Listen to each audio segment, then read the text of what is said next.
So, hey everybody, welcome to a very chill, very lax episode of Dissecting Liberty. This is going to be the episode that comes out the Sunday after Christmas. So everybody's going to be all, fat from food and just all, slumped down in their chairs and they can Fat and happy. Fat and happy. That's right. That's right. Probably watching football. So we're gonna hang out. Today we have on David. We've had him on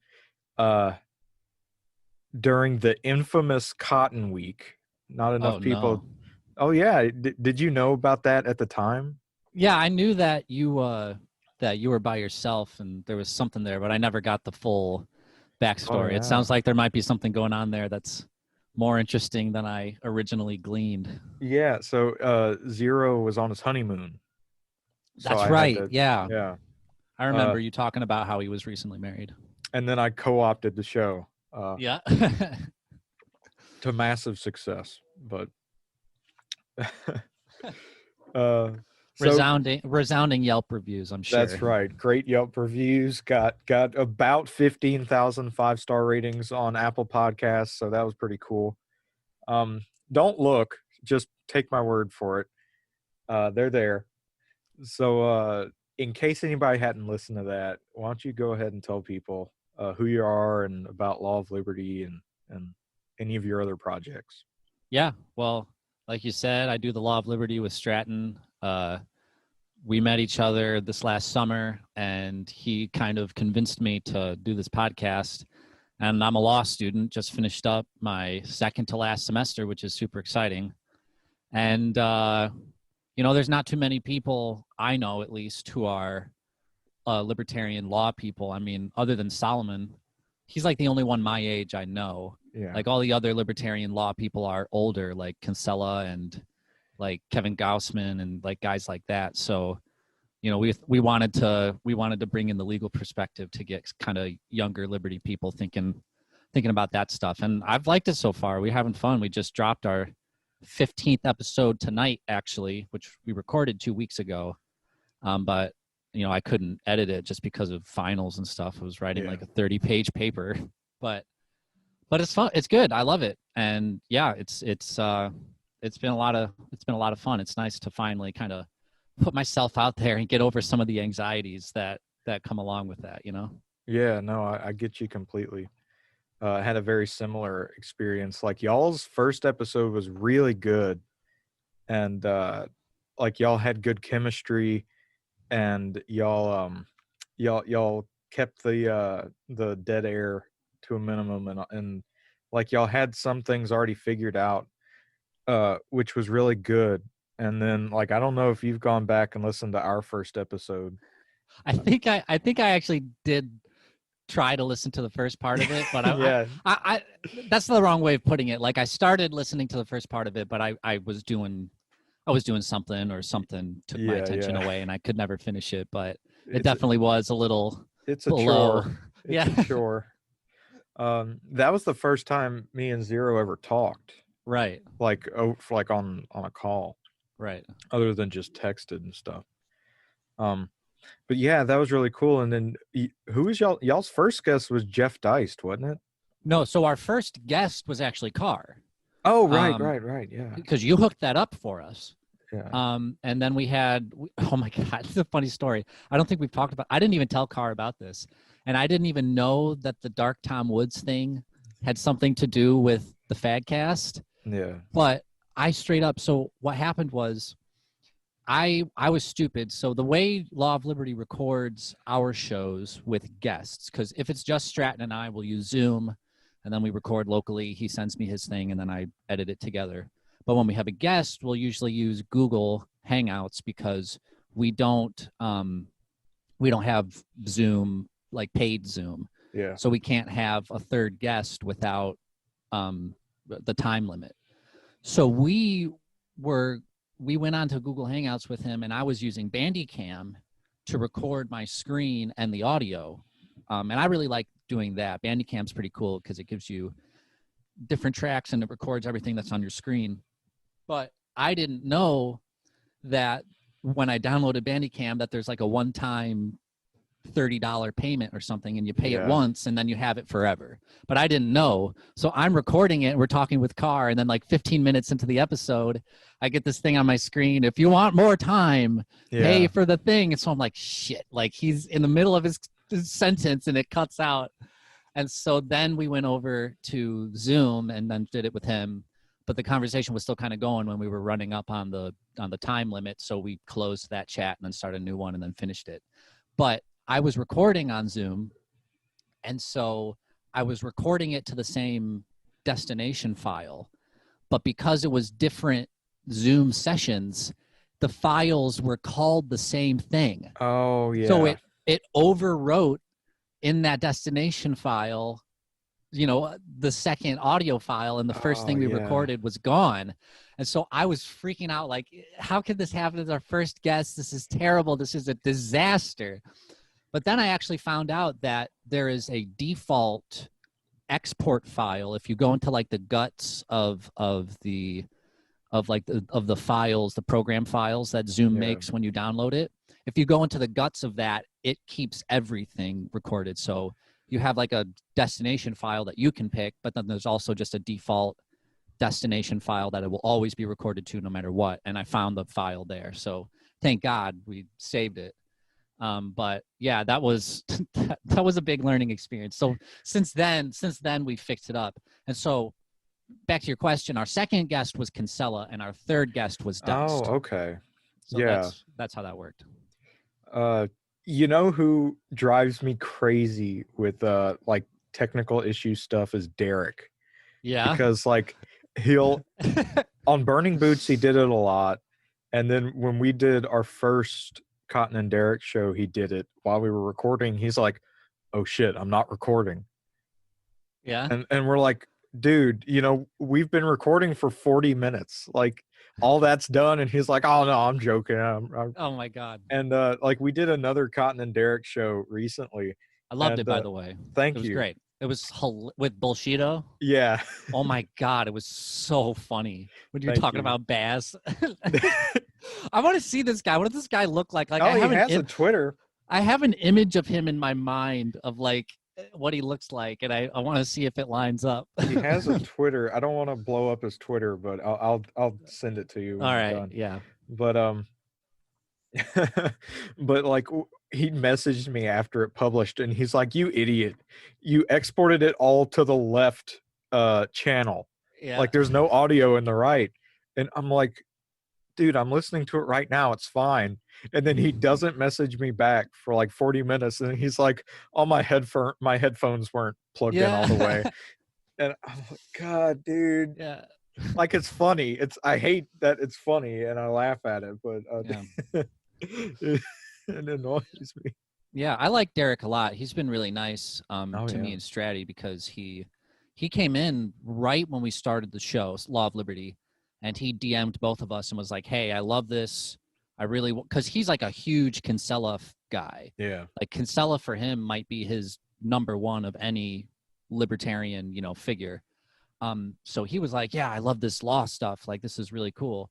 And also it's because I think part of it's also his relationship with Davey, because Davey is like brain dead when it comes to law stuff. Yeah. And so I think Derek wants to like push back on Davey with that. But no, he DM'd us and was just like, "Hey, I'm going to start a Discord for you guys, and I'll run all the stuff and set up the bots and, make fun things we can do." And so that was really nice of him. So I really appreciated that he did that. Oh yeah, Derek is definitely Derek is an elder of the Dissecting Liberty podcast. Yeah, he's a bro. He's awesome. He's like right now he's probably like the dude I coordinate stuff with the most. Like future like production stuff and ideas and everything. Do you know Neocon Remover on Twitter? Yeah, I think I follow him. Oh, he's the best, dude. Shit poster extraordinaire. Yeah, he's the other guy. Like, I mean, that's my core, that's my duo. But yeah, man, he I think it was, I don't remember how I discovered Burning Boots, but somehow I got on their Discord, and I was messing around, and shortly after that we started the podcast, and like our podcast and Burning Boots were like pretty close, you know. In fact, this pisses me off. I'll tell you that I've listened to every episode of Burning Boots except the last one, which I think came out today. And I've been mentioned on the show like uh, every like 3 episodes or something Yeah. like that. I've been mentioned so much, but I've never been on. Oh, okay. I've So never I been got on. I got on before you did. Yeah, and I'm livid. I'm Well, livid. well, I don't know. I'm your side piece today. I'm your backup plan. So Yeah. I guess you returned the favor. I guess so.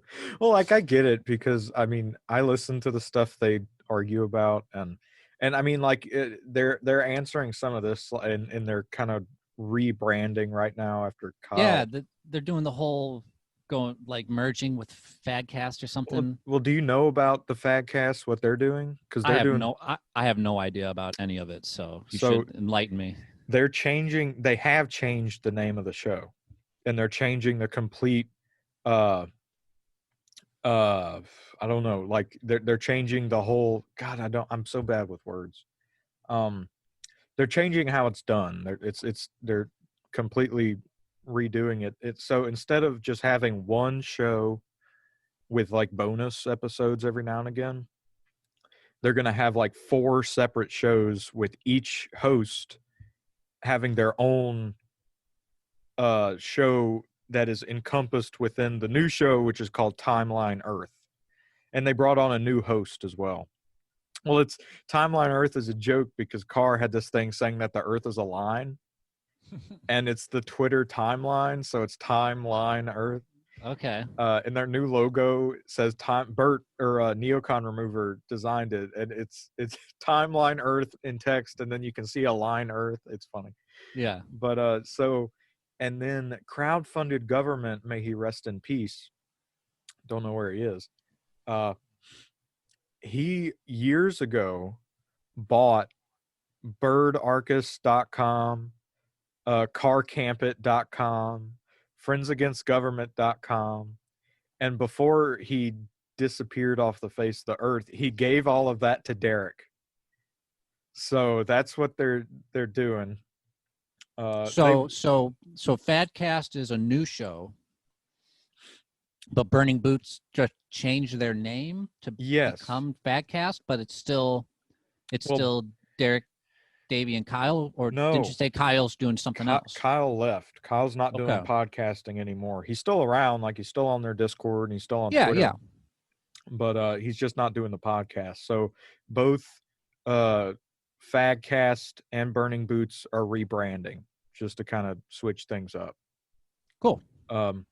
So but that's what's going on right now. I forget why I how we got on this, but You were uh talking about Derek and all that stuff. oh yeah. So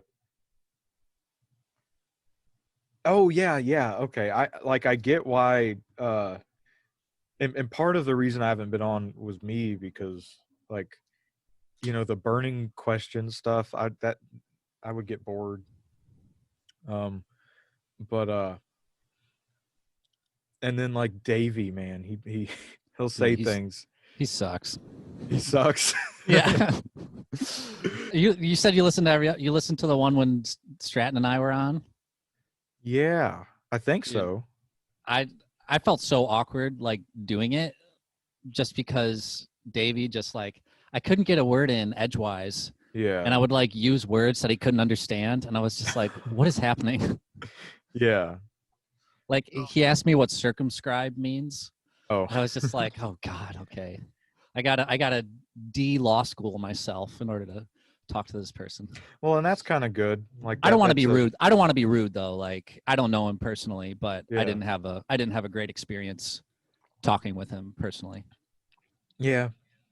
I understand it. But like we've had him on the show twice, I think.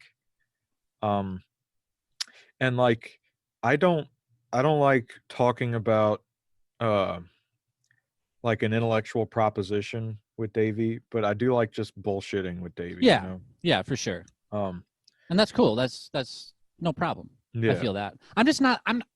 It's just he and I are very different people. That's probably what it is. Because like I don't want to like talk bad about him. You know, when he's not here. Like yeah, that's not cool. And so just apologies to him.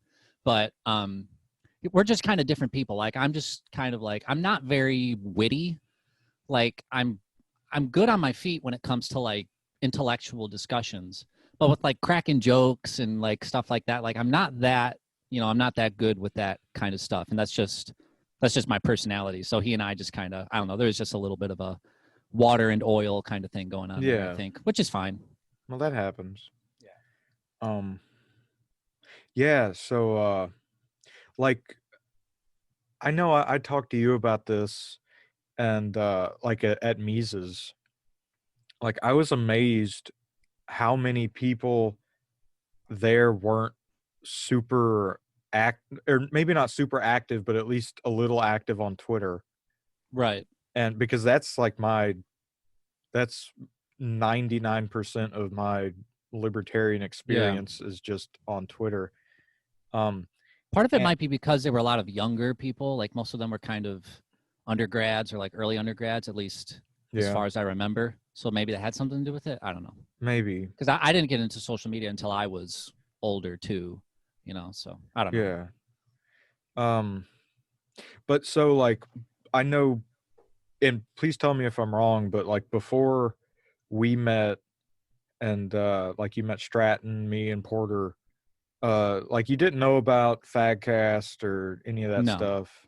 I was like I've been a big libertarian podcast junkie for, I mean, since 2015. I mean, I've listened to uh, thousands of hours of podcasts, but a lot of it was like Mises Institute stuff, Yeah. a lot of Stefan Molyneux, a lot of that kind of stuff. So I was really into the heady kind of like big brain kind of stuff. And Yeah. so the kind of indie libertarian, like not so much like that, like people who are libertarians, but it's not strictly a libertarian show. Like I didn't know anything about those kind of shows at all until I met Mhm. you and Derek, and so I kind of, am like new to that libertarian podcast scene, the less serious kind of stuff. Because Yeah. I just feverishly was just consuming, like, I want to learn more. I want to learn more. I want to, Yeah. I want to understand this. And now I'm kind of at the point, I'm almost 25, and I feel like not, obviously I haven't learned everything, but I have gotten to the point where it's like, okay, like I've learned so much at this point. Now it's kind of like I'm more interested in kind of that kind of aspect of things and getting more loose and having fun with it and meeting people. That's the main thing, meeting Yeah. people. Because I had never met another ANCAP in person until Mises U this Oh, last summer. And I had been an ANCAP for almost half a decade at that point, and I had never met another person who held those same views. So wow. that's been the nice thing about it recently, and learning about these other shows and meeting you guys is just meeting people. Absolutely, man. Like I went to the Ron Paul symposium a while back, which we've talked about, like we talked about with Stratton, because Stratton was there, and we talked about on the episode that came out last week that released today, with Buck, and because that's where I met Buck, who does the Death to Tyrants podcast. Although I think when this episode comes out, the name's going to change. But um, like we talked about with Buck how the event was cool because like I've never seen Ron Paul in the flesh before, and that was kind of just a cool thing to happen, you know. Yeah, you cross it off the bucket list. Exactly. And it was cool to like see the speech that would get kicked off of YouTube, Right. that Tom Woods gave. Yeah. Cool to see that in person. Um, and but then like my favorite thing was after the symposium.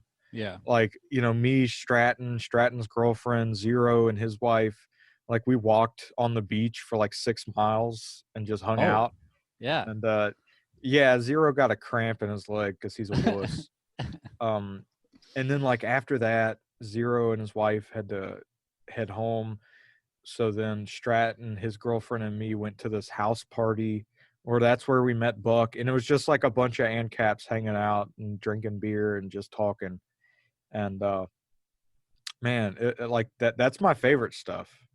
You Yeah. know, and that's why, and I've said this so many times, I'm like a broken record on Childerberg, but like I said this at Mises U, how the stuff during the day was cool, and Childerberg is like the stuff at night, but all day for like 3 days. It's just Right. the hanging out and just being around cool people without really any expectations. Yeah. Um, and yeah, I love that stuff. That's my favorite stuff because like the I think I talked to Stratton about this. Like, I'm not good in super formal situations, Sure. and so like when we're just hanging out, that's where I really shine, I Yeah. think. Yeah, for sure. That's kind of why I like doing lax podcasts like this rather than stuff that like I actually prepare a lot for. But Yeah. then the ones you prepare for get more exposure, so it's kind of a Yeah. because you do like a big name guest, so it's kind of a double-edged sword.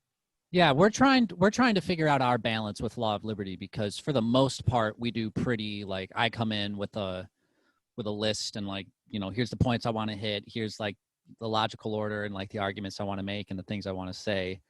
And so we usually do that, but the last episode we just released, I went in with no notes and we just talked about stuff for, an hour, and it was really good. I really, really liked it. And it was kind of nice to do that for the first time, to do something with just kind Yeah, of little preparation, just hanging out and talking. So I really like that. So we're still kind of, finding our footing on the balance between, the heavy kind of preparation kind of side and those episodes, but also the more lax, just kind of fun talking about stuff side.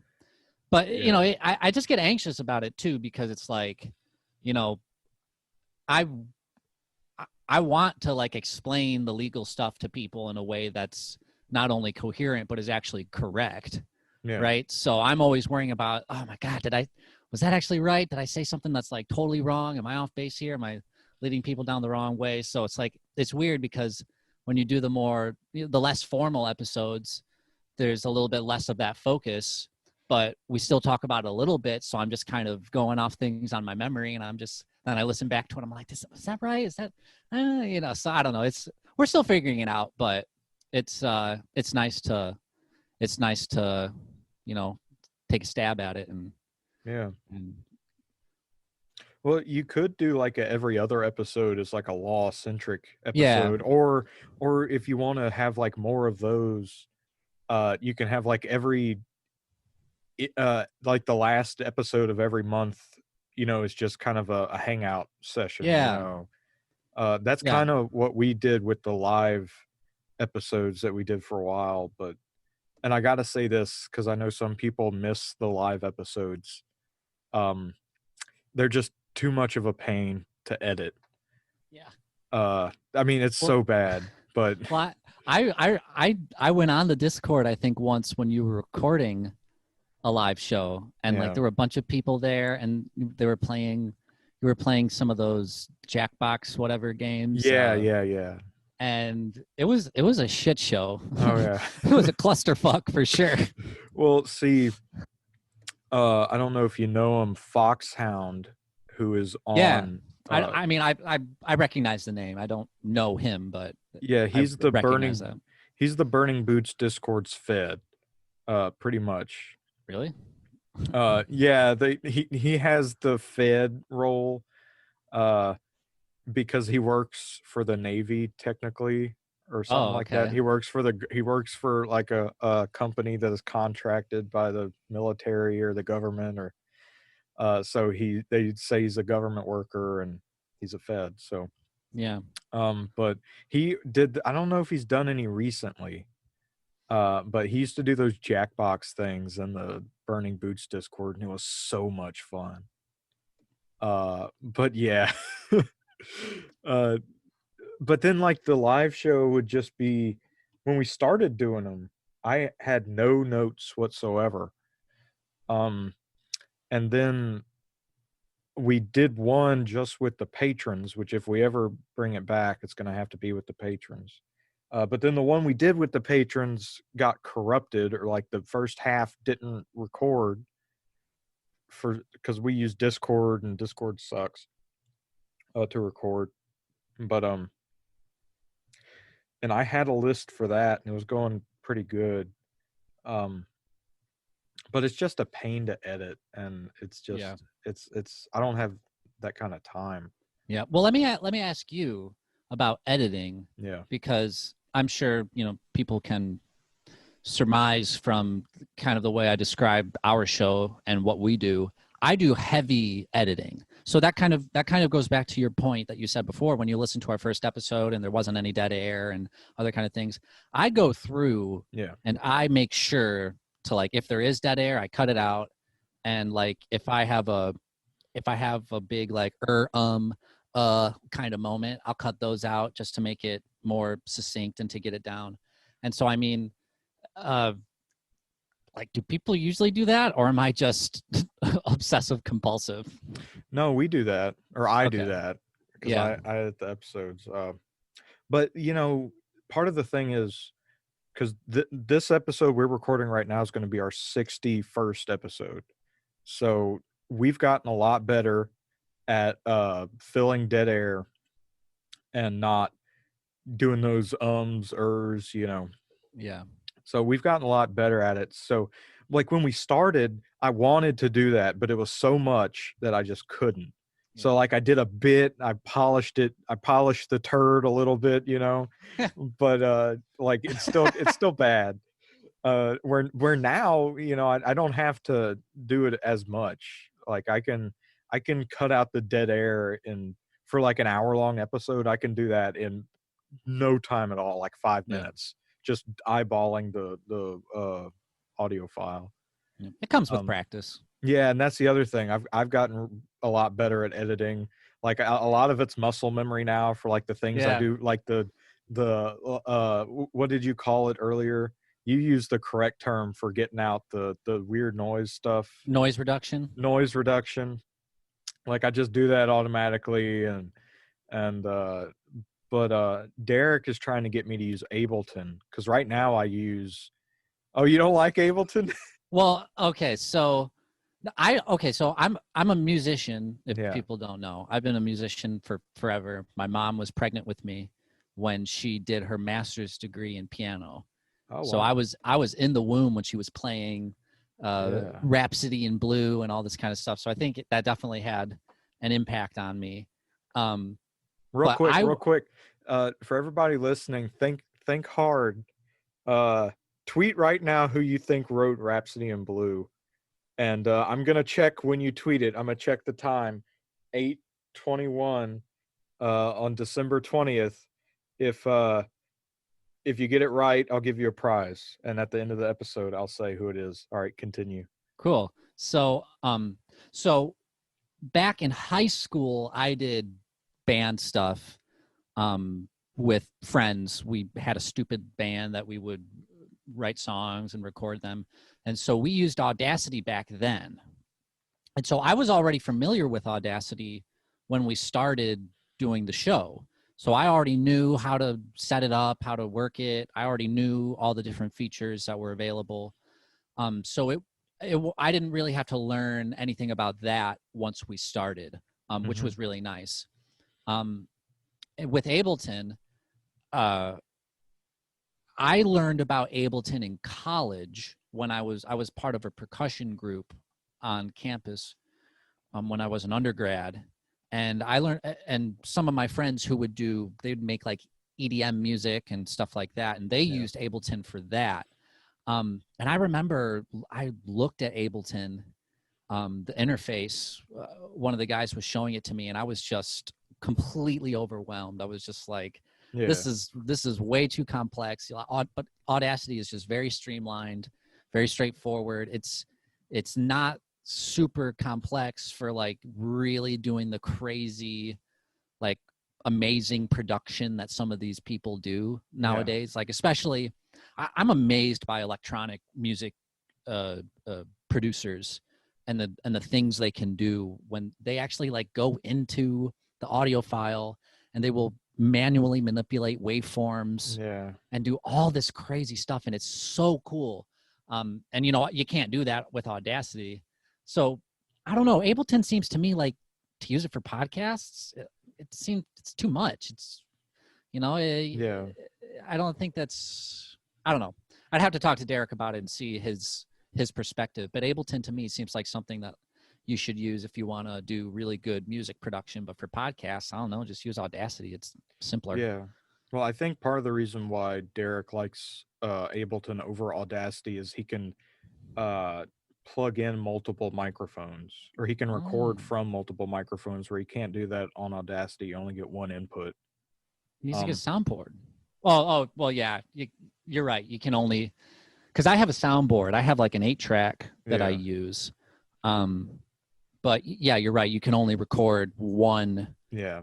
track at a time. So if you have 8 things plugged into the soundboard, they're It's all all going to going to be be on one. Yeah. one track, and that's not doable if you want to actually edit it. So that makes sense. That's a good point.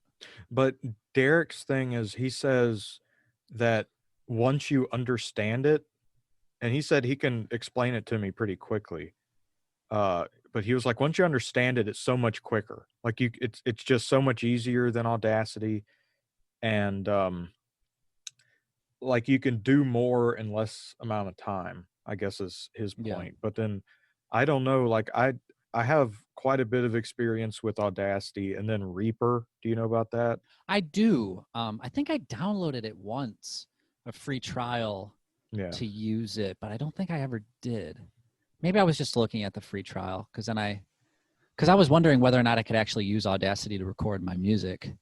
Um, and I was looking to see if I could use Ableton or Logic or Reaper. And I was looking, but they're all expensive.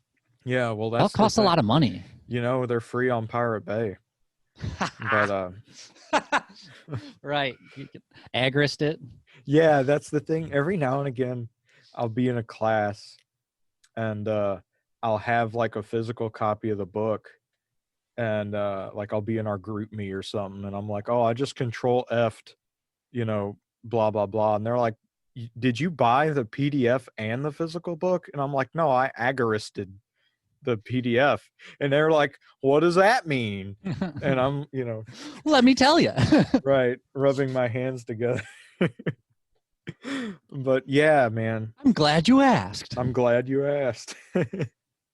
Well, there was this fat dude named Conkin, all right, and did you see Yeah. there's that thing going around on Twitter, like the copy pasta of like, who are the 4 people that got you into Yeah, anarchism? I did that. Well, actually, wasn't it who were the 4 people that started you on your intellectual journey? Yeah, That's the yeah, one I yeah. saw. Yeah, that's it. Well, who'd you pick? Oh, okay. So it was actually hard for me because I could not, for the life of me, remember any books I had read during sophomore year, because the first one for me was Atlas Shrugged. I read Atlas Shrugged when I was 19 in the summer of 2015, and Yeah. that was the start for me. I know how cliched it sounds, but and so I was just like, holy crap, this is just like mind bending, because it was like it was so much of it was stuff I had already kind of felt, like Yeah. the egoism stuff and the like holding yourself as a value, but that doesn't mean you screw other people over. So that really resonated with me, especially being so young at the time. So that was the first one. And then when I was in college, I had joined Young Americans for Freedom. I think there was a YAL chapter at the college, but I didn't even know that they even existed until after I was in college. And at that point, I wasn't even really interested in doing any groups like that. I was just focusing on my music. Yeah. But I was with YAF for a little bit. Oh, by the way, just a tangent here. Do you remember the story from a few years ago about the guy who had changed his preferred pronoun through the college because the college allowed the preferred pronouns, and he changed his preferred pronoun to His Majesty? Yeah, yeah. I knew that guy.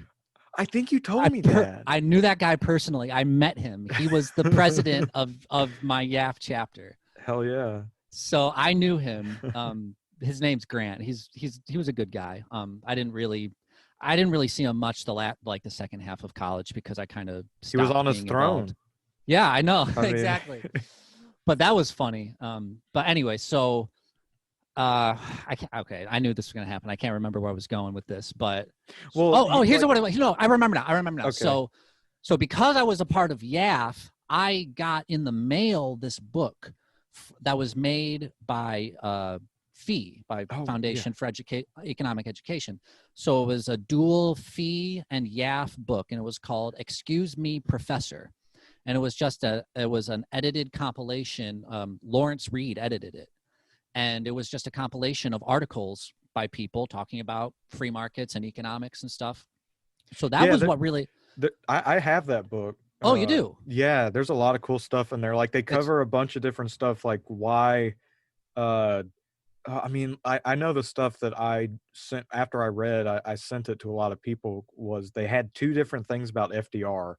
Like FDR didn't fix the Great Depression, and there was another one that was just anti-FDR. I forget what it was. Like FDR was not liberal or something. I don't know, but there's a lot of good stuff in that, and it's a really good thing to get like a high school student. Yeah. So I got that in the mail, and I read it my sophomore year, and that was probably the book that taught me about what Austrian economics was, because I was just out of reading Atlas Shrugged, and it's a novel. It has economic ideas in it, but it doesn't go into the theory of economics, and it doesn't really explain it in that kind of way. So I think that Excuse Me, Professor book was the one that I was like, oh, this is economics. Like, this is really cool. I like this. And I probably learned who the Austrians were from that. So those were the first two when I was a sophomore.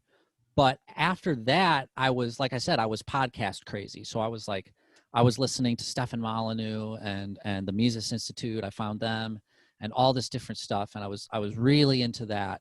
And so I think for a while, I really didn't have any books. I probably read a few books after that were good, but nothing that really, really stuck with me until I read For New Liberty a few years later, probably when I was a junior or a senior. And then I read The Law by Friedrich Bastiat the summer before I started law school. And so I know that the question said your first four that really influenced you. Yeah. So I kind of took liberty with that and put my first two, and then put the two books after that kind of sealed the deal, as it were. Even though they probably weren't, I didn't read them, boom, boom, boom, boom, four in a row. But by the time I was done with college, those were the four ones that really stuck with me. Yeah, see, the thing I was talking about was there was one, but with people, basically. And this was like a week ago. Yeah, I think I saw that too. I didn't post anything for it, but I think I saw it. What I did was what'd you do? I put a picture of Konkin through like the Face app thing to make him even more fat. Oh my god. And I just posted that picture as the four people that got me into Pete Quinones liked it today. Yeah, that's funny. I saw he liked that. I remember when I first learned about Konkin. I was probably a junior. I remember sitting in a lecture hall it was a law and philosophy class, and I remember sitting in the class, and I was like Wikipedia, in my phone while class is going on. And go down that rabbit hole, and I found Konkin. So that's when I first heard who he was, but I've never read anything he wrote. I don't even think I've listened to a lecture by him. I just know who he is. Yeah. So I think I heard about him for the first time after I got active on Twitter, and that was like a little over a year ago. I think I got real active on Twitter October 2019. But the only thing I've ever read by Konkin was the New Libertarian Manifesto. And it was boring. Like, it was like a call to action. It wasn't really, there weren't any ideas in there that were explicated. It was just it was like appealing to pathos, Yeah. so there wasn't much meat in there. But apparently, I have it up here. I don't know where it is. It's up there somewhere. Uh, like an agarist primer. Yeah, there it is. Uh, that's apparently an agarist primer. I don't know if you can see it. It's kind of white. There it is. Yeah. That's apparently the one to get to Where it actually goes into the theory. yeah.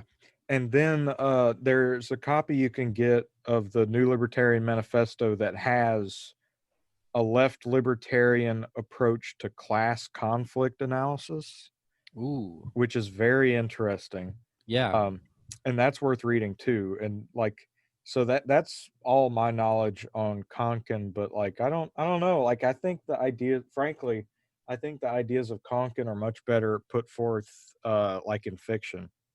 Really? Um, yeah, like, uh, Moon is a Harsh I was Mistress just is a about to say Heinlein. Yeah. right. That I mean, that's just a great, like that's very, agoristic.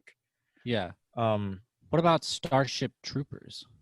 Because that was Heinlein too, right? yeah, Starship Troopers is just more like anti-imperialism Okay. and anti-propaganda. That was Yeah. more of like a cultural statement than it was, or like a statement against war and propaganda and big government Yeah. than The Moon is a Harsh Mistress, where that's just kind of a big government and like a tactics book, which is interesting because like Yeah. he makes reading about tactics and like logistics fun. Yeah. Um, but like now I'm thinking about my 4 books.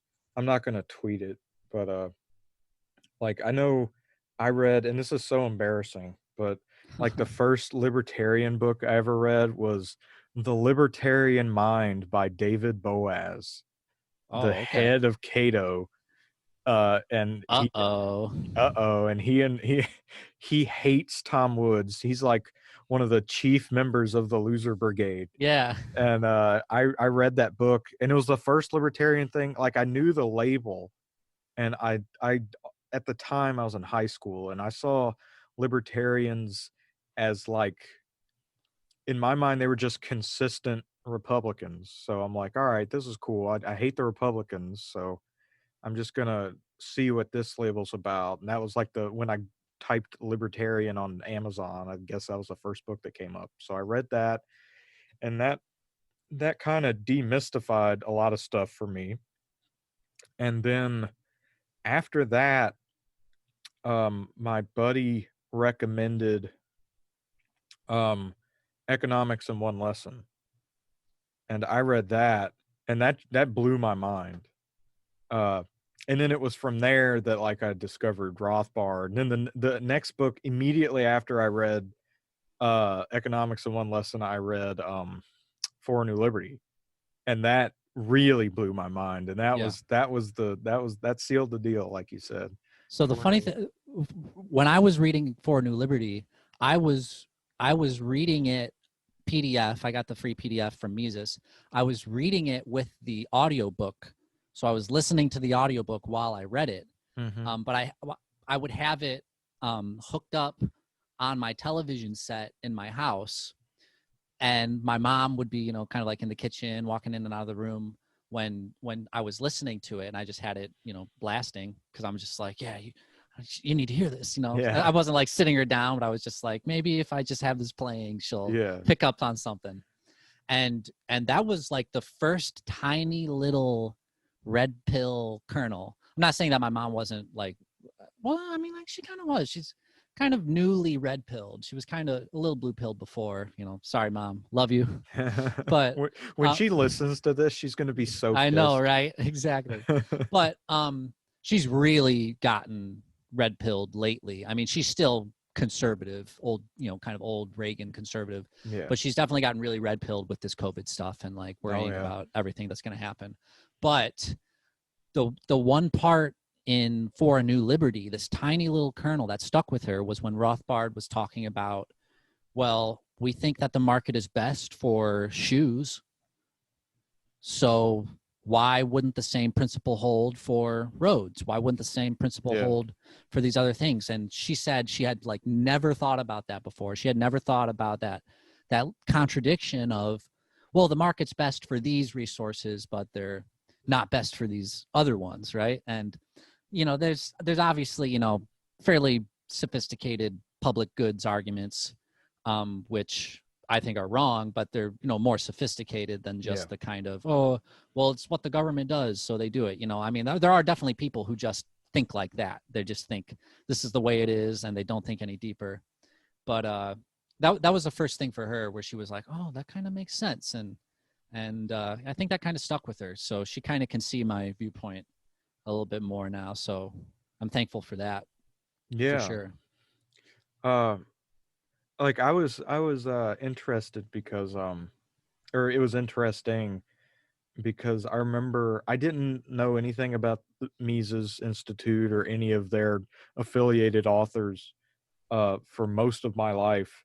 And then after I found out about them, I started kind of seeing stuff in my dad's library where I'm like, hey, there's a De Lorenzo book. Yeah. You know about him, Dad? And he's like, yeah, that was a good book. And I'm like, all right. So I see like some I don't know, I see a trail there, and I'm like, I'm all right. I'm gonna go down that way, Yeah. or I'll see like I know Thomas Woods really likes Paul Johnson, the historian. I have Modern Times on my shelf right here. Oh yeah, I've never read it, but It's I huge. yeah, it's really big. I think this might even be the updated version too. Because I Yeah, remember Tom Woods is always like, just read the original, don't read the Gulf War stuff. yeah, But I actually got this from my grandpa. My grandpa gave this one to me. yeah. Um, but like I'll see that, or I'll talk to him about that, and then and then they're like staples of every family's library, like the South was right, and stuff like that. So, Yeah. uh, but like my dad is definitely like a Reagan esque conservative, Yeah. but this COVID stuff and especially this election stuff has really, like, I mean, it just, like, so many people now are realizing, like, oh, the election just doesn't matter. Yeah. Like, your vote is just useless, Yeah. and I I I Well, know a lot of people. if voting did anything, it'd be illegal. Yeah, That's it's just so true. yeah, exactly. So I think that I know a lot of people are upset about that. The neo-libs are all crying right now about that, but I think that's very good. So, All right. So from that last little conversation, I actually wrote down two little points that I want to ask you about and get your take on. okay. Because when we were talking about Konkin, you brought up the left libertarian class analysis. Uh-huh. And this is interesting for me because I know that Hoppe has done like class analysis, Austrian econ, ANCAP class analysis. So I don't really know too much about what the left libertarians say about that. So are you more familiar with that? And like, how does it compare to what Hoppe talks about? Because I'll look into left libertarians like Chartier and Richmond and Roderick Long, and I'll just kind of be like, is there really any difference between what these guys are saying and what someone like Hoppe says? Like, it seems like the differences are superficial. Like Yeah. they seem aesthetic. Like I don't know. Maybe I don't know enough about what they say, but like, what are your thoughts on that? Well, I don't know anything about Hoppe's class Okay. analysis. Well, you should look up, and everyone listening should look up. He does a whole video called "What Marx Gets Right," Okay, that's and interesting. yeah, so he like goes through Marxism and class analysis, and he says like Marx is right that there's like a class struggle and like a class conflict, but he puts it in the wrong place. For him, it's the bourgeois versus the proletariat. And Hoppe's like, no, it's the productive class versus the exploitation class, right? And that's just basically, the free market, private property versus the state. And so Hoppe is like, yeah, Marx is right. There is class conflict. He just gets it wrong about what that class conflict specifically is. Okay. Um, I don't know. Like, because I don't even really know what left libertarian means, because that could be like people that are sympathetic to Marxism that Doesn't it then, just mean that they want equality? Like, is that just really what it is? They just have I some don't kind know, of moral aesthetic desire or belief that under a free society there would be equality, which maybe. like I'm saying, I don't know. Like, Yeah. and like then it gets into like, well, equality of what? Like, Yeah. equality of money, equality of, I'm not equal to Michael Jordan in my basketball skills. So Right. it's Right. like, in your free society, and are you going to take some of Michael Jordan's good basketball juice and put it into my veins? Like, we. I don't know what they're saying sometimes, but Yeah. I think at the core, there's nothing. I don't know. Sometimes I think that there's really no difference in what they're saying, but I don't know enough about it to really Yeah. know. Well, see, I might be conflating left libertarians with left anarchists, Yeah. because I just don't know. Uh Yeah. like I know every person that identifies themselves as a left libertarian always comes across as an asshole, like that I've ever seen. But then there are like a large number of left anarchists that are pretty cool. So I don't know if there's much overlap in that, or cuz like I mean left anarchism is just like what we say, but without the economic arguments, basically. Like the biggest left anarchist, other than what's his name, the bread guy, the guy that wrote the book, Kropotkin? yeah, other than him, I think just in popularity is probably Max Stirner. Mm. And like I don't have many issues with that. Is Stirner's the one who's been pretty good meme fodder for dissecting liberty, right? Yeah, for a while. I like the one with Willem Dafoe from Yeah, Spider-Man. And you the have the glasses, yeah. yeah. Yeah. Yeah. That one was I love it. good. Yeah, that made me laugh. I might try to find that and make it the thumbnail. All Uh right, great. but but then like I don't know, the left libertarians, see, when I think left libertarian, I just think like Sarwark, or like I just think like the Prags, Yeah. because I don't like it's such a neutral term. Like I don't really like the term libertarian, but Me neither. We've talked about this on the show. I asked Carr about that, and I asked Joe Becker about that. I was like, because I know who is the guy who made the propertarian oh god, idea. I I don't What know, was but that guy's name? it's so lame. You think it's lame? Because Yeah, because my thought was like, it if so much about it is about private property, right? yeah, So it's like you have your property rights and you can use your property and your body as you see fit, as long as you don't violate other people's property rights. But then that implies that you don't have full liberty, right? Because you don't yeah. have the liberty to violate other people's property rights. So I thought that, putting aside whoever this guy is who made that propertarian, just the term itself, I was just kind of like, is that a better term? Like maybe it seems like it could be more, more precise. But why do you think it's kind of dumb? Well, because I think in a logical sense it's very good, but like I mean it's just there's no oomph to it. Yeah, there's Like branding.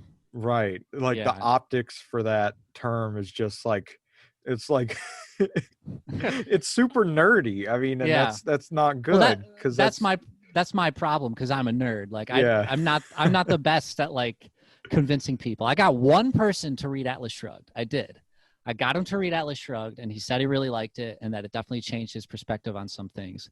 But Oh, I that's mean, good. other than that, like most of my lefty friends, I mean, I can't tell you how many times I was blue in the face trying to explain to these people what I meant, and it's just like maybe that was just me, it's just because I'm so just like a rigid logical kind of thinker.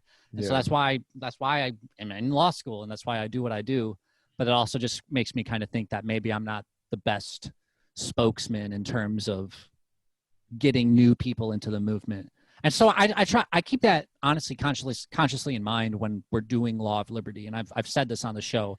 I'm not trying to convince anybody of libertarianism with this show. I'm assuming that everybody who's listening already basically understands the basic ideas and are interested in it, because I don't think Law of Liberty is going to convert anybody to libertarianism. That's not really our goal. And I don't think that's what I'm particularly good at.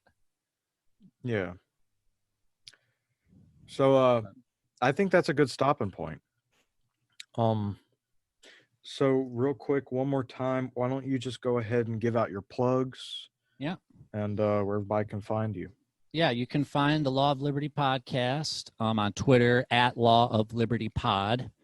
And we have the Discord and the listed on the Twitter page, and you can also find each episode in the link description in the description. We put the Discord so people can join there. You can find me, my personal page at Hoff Funk. Sucks because the name is Funk Hoff, but that was already taken as a handle, so I had to do Hoff Funk. So it's HOFFFUNK. There's 3 F's in a row, which is weird. And you should also follow Stratty. He's the co-host at StrattyD on Twitter. And listen to the show if you're interested. We'd appreciate your support. All right, cool. Okay, I'm not going to do the outro we normally do because Zero isn't here, but pick cotton voluntarily. How about that? Yeah. Thanks for having me on. Oh, yeah.